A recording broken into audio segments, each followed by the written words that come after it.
Welcome to Crucial Conversations, a series of conversations with various guests to engage on important subjects. This series is coming to you from Central Christian Church in downtown Indianapolis. Please join us each week on Thursdays as we release a new episode. Welcome to Crucial Conversations, coming to you from Central Christian Church in downtown Indianapolis. This morning, we continue in the series of conversations that we are having this month on the topic of standing in the need of prayer. And this morning, I am pleased to have with me a guest who is not really a guest. It sounds funny to call him a guest. He's a member of the congregation, but glad to have him here in this conversation. I wanted to start by sharing that there are a lot of people who have been influential in my own prayer life. I want to mention just two of them. One was May Yoho Ward, who is a pretty well-known disciple in kind of mid-20th century circles. She was a leader for a few decades of our church, but I knew her in her retirement when she was in her late 70s and 80s, and she was a member of Downey Avenue Christian Church on the east side where I grew up, and at the age of about 79 or so, took on the task of teaching the high school Sunday school class. Well, high schoolers are not famous for going to Sunday school, and so most Sundays it was my friend Betty and me sitting with May, and there was never a lesson plan. We just talked, and we adored her. May died in 1983, and a couple years after that, her son published a book of excerpts from her prayer journals that she had kept for many years called The Seeking Heart. That book and my connection to May started me on a journey of prayer journals that I have maintained off and on since then. Quite a few years later, in the late 1990s, I was pastoring a congregation in Northwest Arkansas and went to a pastor's retreat that was led by someone who I would come to know later much better as a member of Central Christian Church. The focus of that retreat was centering prayer, and that's another practice that has become important to me in the time since then. So I'm really pleased this morning that the person who led that retreat, who's Dan Moseley, is here with us. Dan is a husband, a father, a grandfather, a friend to many, and a member of this congregation. He also, in his professional life, was an ordained minister of the Christian Church Disciples of Christ, and pastored congregations for quite a while, and then taught at Christian Theological Seminary here in Indianapolis. So Dan, thank you for being my conversation partner this morning. Thank you, Linda. It's good to be here. I thought maybe we could start out this conversation on prayer by you talking a little bit about your own background in prayer and sort of what you learned or were taught about prayer as you were growing up or in your early years.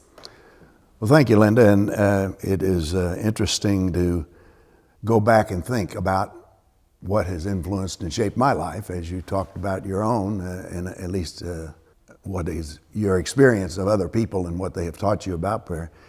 I grew up in a disciple church in a small town in southern Missouri, and it was a fairly conservative church, and I grew up with a family that was fairly conservative theologically, and so I learned what most children learn in church about prayer, is that it's something that one does and speaking with God. And there were different kinds of prayer where you were to pray and to ask for things, and or you were praying in thanksgiving for what you had received. And so there was a kind of a simple, for me at least, direct relationship between stopping each day at our meals and each night before we went to bed. And then on Sundays when we went to church and other days we went to church, we were praying a lot. And a lot of it had to do with just how you communicate with God. But the focus was on my talking with God and my asking God for things and God responding or not. Mm-hmm. So that's kind of where I started. And then when I went to college, where the mind begins to explode and all the things that one believed to in an early age begin to be questioned. And that was my then journey into more adult understanding of prayer. Mm-hmm. And I'm sure that you have experienced and practiced several kinds of prayer, but I know that centering prayer has become extremely important to you. And so I just wonder how you first encountered it and how you came to adopt that as a prayer practice. Well, I was a pastor in Nashville, Tennessee at the time that I was introduced to centering prayer. And I was in a fairly tumultuous time for my life personally and my life in ministry. And in ministry and personal life often get intertwined. And so I was in this difficult time, and I was in a group of ministers who were working on sermons together. One of them was an Episcopal priest, Tom Ward, and Tom was familiar with centering prayer. So in our weekly conversations about preaching and about ministry, he became aware that that might be useful for me. So he introduced me to this concept. And it was in a lot of ways a saving grace for me to have met Tom and to have had that gift of centering prayer. Because basically what it did was change my way of prayer from verbal conversation to awareness, conversation of internal awareness. So that's kind of where I was introduced to it. And so every morning since then, which has been 35 years of my life or so, I have practiced centering prayer. And it has helped me calm the chaos of my mind. Okay. So describe a little bit the practice especially for those who may not be familiar with it. Well, the practice is designed, first of all, to find a quiet place. And the practice is to do this regularly, daily. Some material it suggests twice a day, morning and evening. And to find a quiet place and to sit comfortably in that quiet place. Unlike some practices of meditation that require a certain posture, sometimes that posture of meditation is useful for people. Sometimes it's more uncomfortable and doesn't serve you. So it's finding your comfortable place. And mine is a recliner. Okay. Which is prone to cause sleepiness to emerge. I can imagine. And the cool thing about centering prayer is that it's so grace-filled that if you go to sleep, you wake up and start over. Mm-hmm. Okay. No judgment, just that was calming. So you find this comfortable place, and I personally have a cup of coffee in my hand. It's my first cup of coffee in the morning. And you then find a word, and it's a word that it speaks to the longing of your heart, what it is that you long for. And I have chosen stillness, or be still. Comes from be still and know that I am God. And part of the part of this is a theological understanding for me that's begun to emerge, that God is a presence that is hard, it is impossible to articulate, but it is not unknown to the inner self.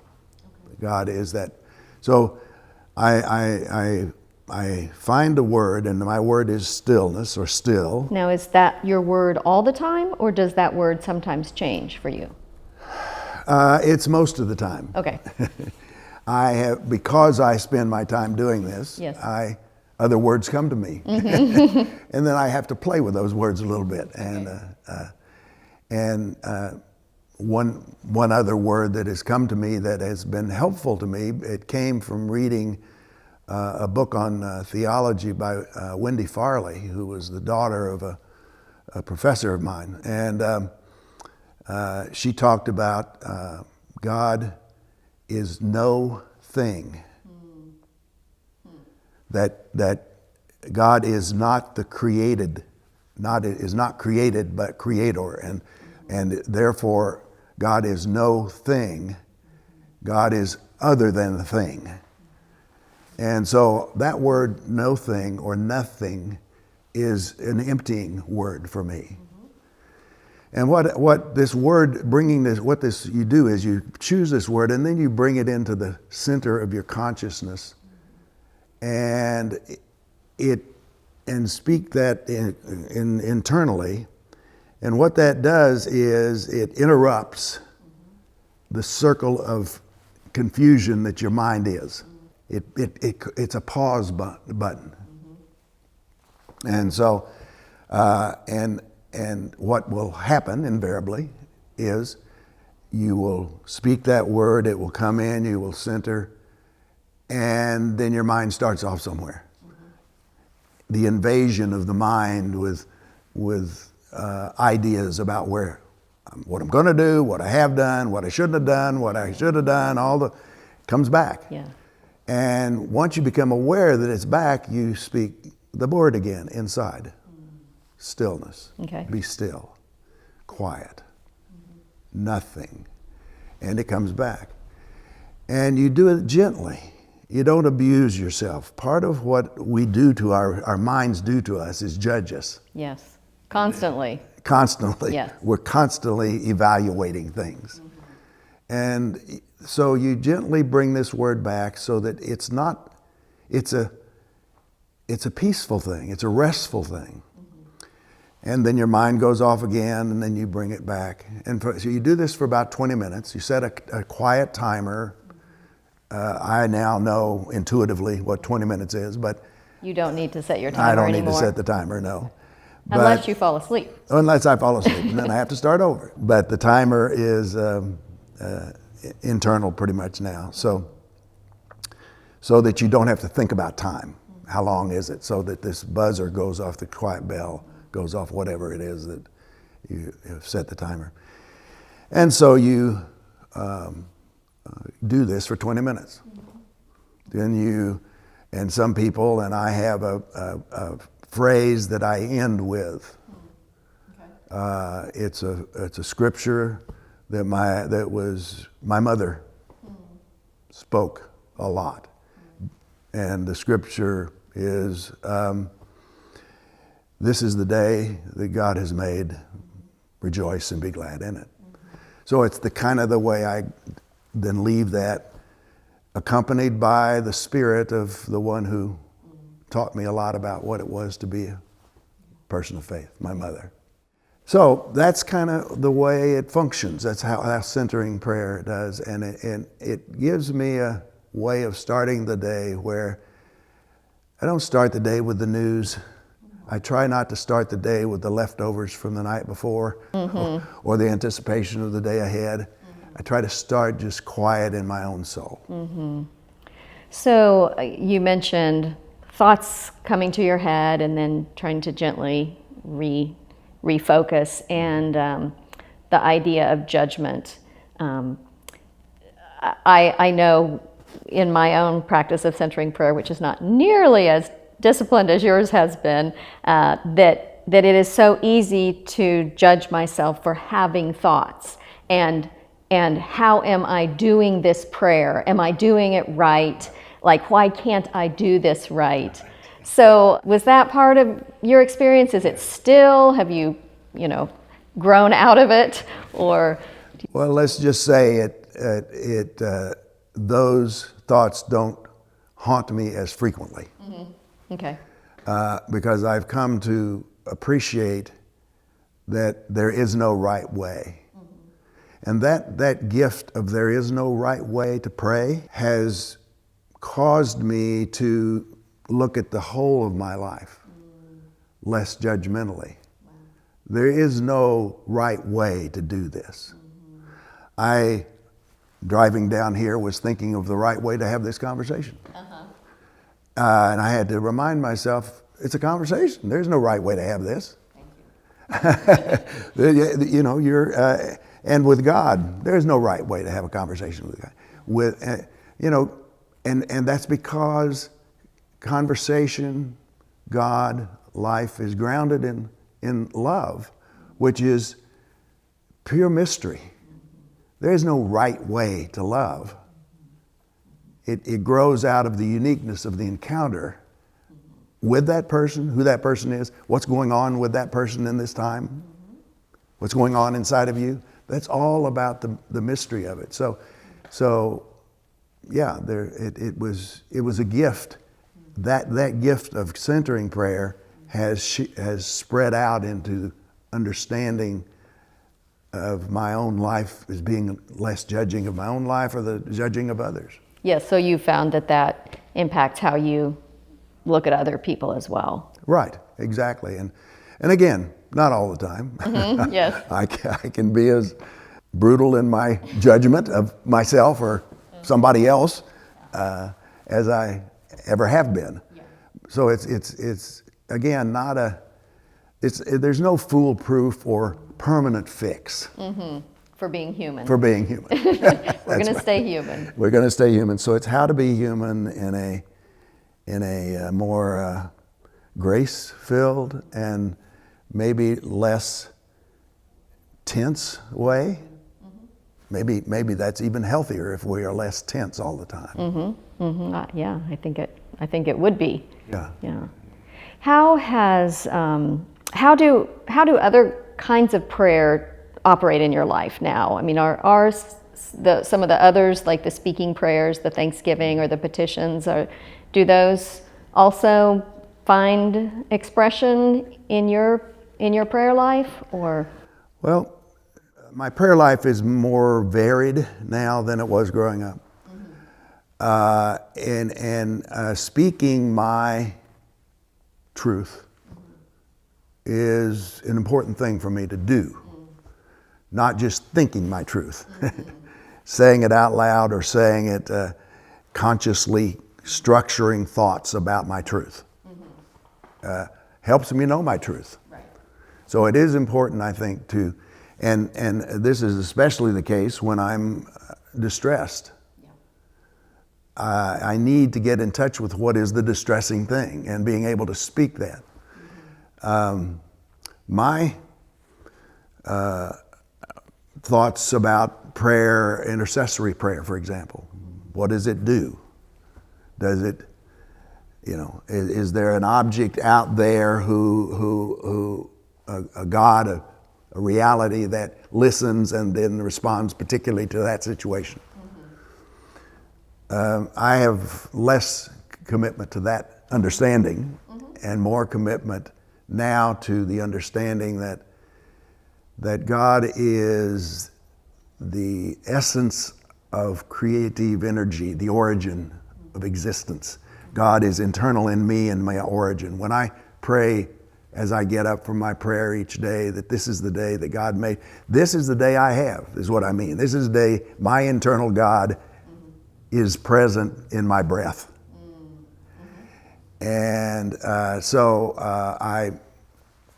when I speak, when I wrestle with my concern for another human being and their pain or their grief or their struggle, it has to do with the creating of energy that gets transmitted in ways I have no idea. So there's a mystery again. It's because of my love that I care, and love is participation in God.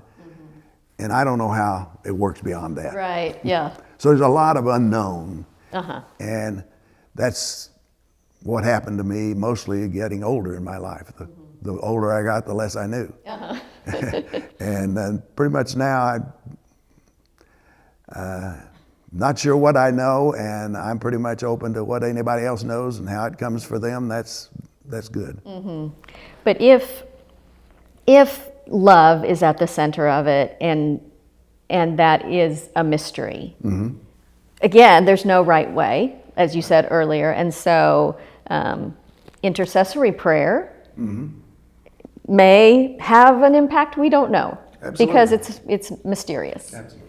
So I know for me too, when I was younger, earlier in life, I kind of wanted to have things pinned down, like how does this work, right? And if it doesn't work, well, I don't need to do it. If it does work, I definitely need to do it. And the more experience that I have, the less clear all of that becomes. Yeah, and for me, words are related to understanding and trying to understand things. So I take great comfort in Paul's discussion of prayer as groans too deep for words.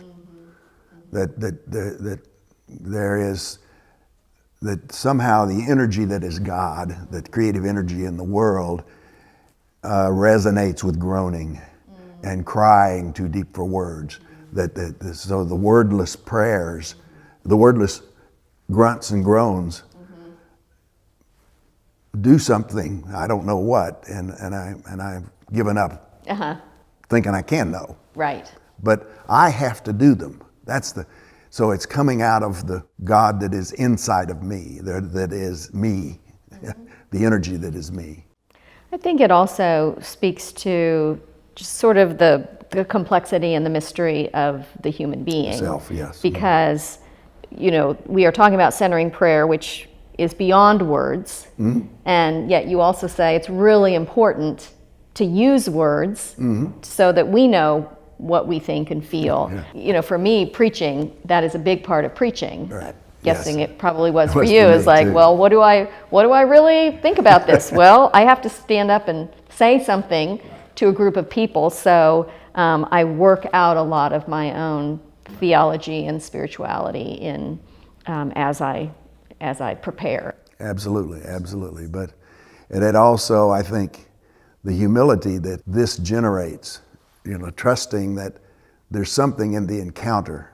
For me, there's something in the encounter with the word that you say on Sunday morning that has nothing to do with my getting it here. It doesn't necessarily prove anything or clarify, but it is an experience of an encounter, which is the energy of God in connecting between us. So words connect us to each other. And to me, praying corporately is, everything that's said corporately, I don't necessarily at the moment resonate with. The Lord's Prayer, for example, I don't resonate with everything it says. Sometimes I don't resonate with anything. But by saying it every week, sometimes there's a moment, and the word forgiveness sometimes comes back and gets me all the time, or the word, God's reign, or the God's kingdom. There's something beyond that is greater than me, and I resonate with that word. And so the practice of corporate prayer to me is an important practice. So Dan, based on what you have said, for instance, with the Lord's Prayer, it sounds like your experience of prayer is sort of constantly changing. Yeah. And I just wonder, thinking ahead, what you think your life of prayer will be like. Well, I guess I understand prayer kind of as a constant. We pray constantly, in the sense that prayer is wrestling with the mystery of existence, the mystery of love, and what it calls us to be and to do. Because to me, it's not clear cut. What's the most loving thing to do in a situation is never absolute. I don't, at least I don't have an absolute and clear answer. So for as long as I am alive and wrestling with the mystery, I mean, for me, God is love is the definition of God, is love. And so love is that which shapes and forms my actions or when I'm conscious of it and try to be conscious of it. And I don't know what each loving act means, and I screw up. So forgiveness and grace and mercy are all center to me. So I hope as I get older, I become more kind and merciful and less hard on myself and hard on other people. And so that's, I guess, my longing for my prayer life.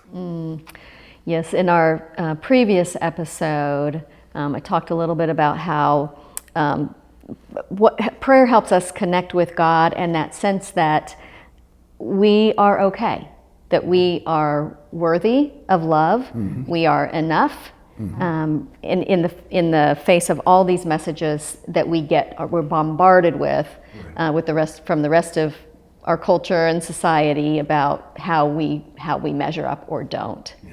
And so I think what I hear in you saying is like the word encounter is extremely important. The sense of wrestling and being able to connect with that source, creator, love, existence.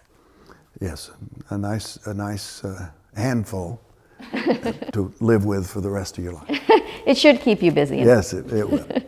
All right. Well, Dan, thank you so much for sharing this conversation with me, and we will continue our practice and our conversation. Very good. Thank you.